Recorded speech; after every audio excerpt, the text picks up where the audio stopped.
আসসালামু আলাইকুম এভরিওয়ান, ফুটবলের আরেকটা নতুন ভিডিওতে সবাইকে স্বাগতম। আজকের ভিডিওতে আমরা বর্তমানে সবচেয়ে তুমুল এবং জনপ্রিয় একটা ফরমেশনের বিষয়ে আপনাদের সাথে আলোচনা করব এবং ফরমেশনটা কিভাবে পারফেক্টলি ইউজ করে প্রতিটা ম্যাচ উইন হতে পারবেন এই সম্পর্কে আপনাদেরকে একটা স্পষ্ট ধারণা দিব।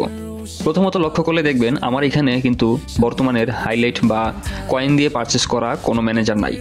একটু ভালোভাবে খেয়াল করলে দেখবেন আমি কিন্তু ভালো কোচ বা ভালো প্লেয়ার কোনোটার দিকেই ফোকাস দিচ্ছি না, আমি জাস্ট ফরমেশনটা সুন্দরভাবে প্রেজেন্ট করেছি। এই ফরমেশনে আপনি দুইটা সেন্টার মিডফিল্ডার পাবেন, দুইটা সিএফ পাবেন, একটা অ্যাটাকিং মিডফিল্ডার পাবেন। তো যার কারণে আপনার দেখা যাবে অ্যাটাকিংটা খুব সুন্দর হবে।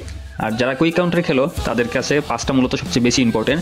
পাসিংটা সুন্দরভাবে করতে পারলেই যে কোনোভাবে গোল দেওয়া সম্ভব হয়। ফরমেশনটা কীভাবে ইউজ করবেন চলেন এটা একটু ব্যাখ্যা করি। যেহেতু এই ফরমেশনটা কুইক কাউন্টারের জন্য, সেহেতু আমার প্রথম লক্ষ্য থাকবে কীভাবে গুড পাসিং করা যায়। আর এই কারণে আমি দুজন সেন্টার মিডফিল্ডার বেছে নিয়েছি যাদের পাস দেওয়ার অ্যাবিলিটি খুব ভালো, খুব সুন্দর পাসিং করতে পারে।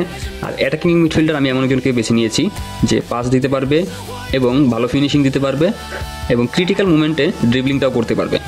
আর সিএফ এর কম্বিনেশনটা হবে একজন অ্যাডভান্স স্ট্রাইকার আর একজন হচ্ছে পোচার। অ্যাডভান্স স্ট্রাইকারের কাজ থাকবে সবসময় ডিফেন্সকে ধোকা দেওয়া এবং ডিফেন্সকে নিজের দিকে টেনে নেওয়া।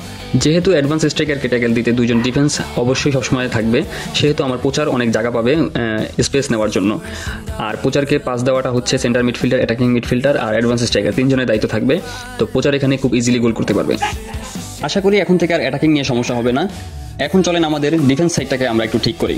যেহেতু এটা তিনজন ডিফেন্সের একটা ফরমেশন, সেহেতু আমার লক্ষ্য রাখতে হবে দুইজন ডিফেন্স এখানে অবশ্যই থাকবে এবং ডিফেন্সের ভিতরে অবশ্যই একজনকে অ্যাঙ্করম্যান রাখতে হবে। কারণ অ্যাঙ্করম্যান হচ্ছে সবসময় নিচে থাকবে, ও কখনো উপরে বিল্ড আপ করতে যাবে না, নিচে থেকে ডিফেন্সকে সহায়তা করবে। আরেকজন বক্স টু বক্স রাখতে পারেন বা যে কোনো একটা অ্যাবিলিটির ডিফেন্ডার রাখতে পারেন, সে জাস্ট একটা ব্যাকআপ হিসাবে থাকবে। তো ডিফেন্সের সমস্যাটা গেল।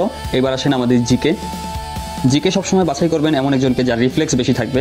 যেহেতু দেখা যায় ডিফেন্স তিনজন, যদি কখনো এটাকে আমার অপোনেন্ট ঢুকে যায়, সেক্ষেত্রে যদি লং শটটা দেয় আমার জিকে যেন ভালোভাবে গোলটা সেভ করতে পারে।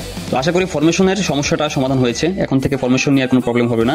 যারা কুইক কাউন্টারে গেম প্লে করো অন্তত একবার হলেও এই ফরমেশনটা ট্রাই করে দেখো, এটা মারাত্মক লেভেলের একটা ফরমেশন। তো এই ছিল আজকে আমাদের এই ছোট ভিডিওটা, একটু হলেও আশা করি হেল্প করবে তোমাদের। তো ফরমেশনটা একবার ট্রাই করে দেখো, আর ফরমেশনটা কেমন লাগলো এটা অবশ্যই কমেন্ট করে জানাবা।